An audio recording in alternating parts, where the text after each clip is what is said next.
Okay, so this is not a major road, but it's a road that cuts through to some areas, so you may get some traffic noise.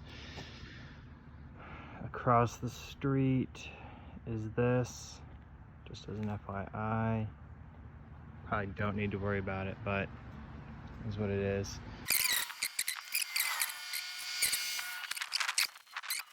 The cool part is you're very close to a pretty nice park.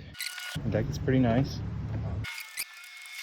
All right, I'm gonna go through this one quickly. It's hard to really tell. There's just stuff piled everywhere. The appliances are all old.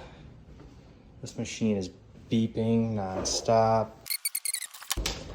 I gotta say, Melissa, I don't know. I get a bad feeling in here. Like a really bad feeling.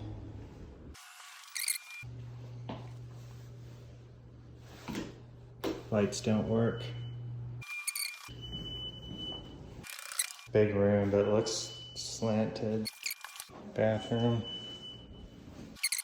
Alright, I'm gonna peek at the basement. I don't know why, but it just feels negative in here.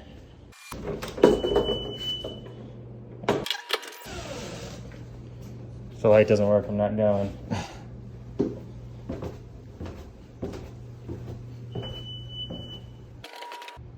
I don't know where the lights are. You can see your dryer washer right there. And a way out. Doll just scared the out of me. This is just too creepy.